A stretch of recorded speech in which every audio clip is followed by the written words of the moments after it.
Hello guys, ഇന്ന് ശ്രീകൃഷ്ണൻ്റെയൊക്കെ ആയതുകൊണ്ടേ കണ്ണനും ബാബുവിനും ഘോഷയാത്ര കാണുമെന്ന് പറഞ്ഞിട്ടോ. അങ്ങനെ ഞങ്ങൾ 4 പേരും കൂടിയും കൽപ്പറ്റയ്ക്ക് വെച്ച് പിടിപ്പിച്ചിട്ടോ. അങ്ങനെ ഞങ്ങൾ എവിടെ പരിപാടി വെച്ചാലും ഇങ്ങനെയാട്ടോ, ഞങ്ങൾ വളരെ നേരം വൈകിട്ട് എത്തുന്ന ആൾക്കാരാണ്. അങ്ങനെ എന്തോ ഭാഗ്യത്തിന് ഞങ്ങൾ എത്തിയപ്പോൾ ഘോഷയാത്ര ഒന്നും വന്നില്ല കേട്ടോ. അപ്പോൾ ഞങ്ങളവിടെ അന്വേഷിച്ചപ്പോൾ പറഞ്ഞു ടൗണിൽ കഴിഞ്ഞിട്ടേ ഉള്ളൂ, ഇപ്പോൾ എത്തുള്ളൂ എന്ന് പറഞ്ഞിട്ടോ. അപ്പോൾ ഒരു അരമണിക്കൂറെങ്കിലും കാത്തു നിൽക്കേണ്ടി വരും എന്ന് പറഞ്ഞിട്ടോ അവർ. അങ്ങനെ ഞങ്ങളിതാ അടുത്തുള്ളൊരു ബേക്കറി കയറിയിട്ടോ. അങ്ങനെ ടോമാഞ്ചറി അവർ മിൽക്ക് 2 ഓർഡർ ചെയ്തിട്ടോ. ഈ ഓർഡർ ചെയ്ത ഞാനൊന്നല്ല, ഇതൊക്കെ അറിയുന്ന ആൾക്കാർ വേറെ ഉണ്ടല്ലോ നമ്മളെ കൂട്ടത്തിൽ.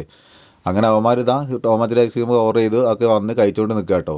ശ്രുതിക്കാണെങ്കിൽ നല്ല പല്ലുവേദനയായിരുന്നു. അങ്ങനെ ഇതാ അവൾക്കൊന്നും വേണ്ടാന്ന് പറഞ്ഞു കേട്ടോ. അങ്ങനെ ഇതാ ശ്രുതി ഇതാ കണ്ണന് വാരി കൊടുക്കുന്നൊക്കെ ഉണ്ട് കേട്ടോ. ഉടുപ്പിൽ മൊത്തം ആക്കിയിട്ടുണ്ട്. അങ്ങനെ ഞങ്ങളൊരു ശബ്ദം കേട്ടു, ചെണ്ടക്കൊട്ടൊക്കെ കേൾക്കുന്നുണ്ടായിരുന്നു കേട്ടോ. അങ്ങനെ ഞങ്ങൾ അവിടുന്ന് വേഗം ബില്ലടിച്ച് പുറത്തിറങ്ങി കേട്ടോ. പുറത്തിറങ്ങിയപ്പോൾ ഇതാ കണ്ണനും രാധയും ഒരു വണ്ടീൻ്റെ മുകളിൽ അങ്ങനെ ഇരിക്കുന്നുണ്ട്. നല്ല ഭംഗിയുള്ള മക്കളെ ഇന്ന് കാണാൻ കേട്ടോ. അങ്ങനെ ചെറിയ കണ്ണനും രാധമാരൊക്കെ ഒരുപാടുണ്ട്. അതിലൊരു നല്ലൊരു അടിപൊളി ഒരു മോളുണ്ടായിരുന്നു കേട്ടോ. കാണാൻ നല്ല ഭംഗിയുള്ള അതാ ആ കുട്ടീനെ ഞാൻ ഒന്ന് പോസ് ചെയ്തെടുത്തിട്ടുണ്ട് കേട്ടോ. ആ രാധേനെ കാണുമ്പോൾ തന്നെ നല്ല ഭംഗി കാണാൻ കേട്ടോ. അങ്ങനെ ദാ കുറച്ച് ചെക്കന്മാർ ഡാൻസൊക്കെ കളിച്ച് പോകുന്നുണ്ടായിരുന്നു കേട്ടോ. അങ്ങനെ ഞങ്ങൾ കുറച്ച് മുന്നോട്ട് നടന്നപ്പോൾ ഉണ്ട് കംസൻ ഇതാ വാളൊക്കെ പിടിച്ച് കൊമ്പൻ മീശയൊക്കെ വെച്ച് കിരീടമൊക്കെ വെച്ച് നല്ല ഉഷാറായിട്ട് നിൽക്കുന്നുണ്ടോ. കംസൻ ഭയങ്കര ക്യാമറയ്ക്ക് പോസ് ചെയ്ത് തരുന്നുണ്ടായിരുന്നേ.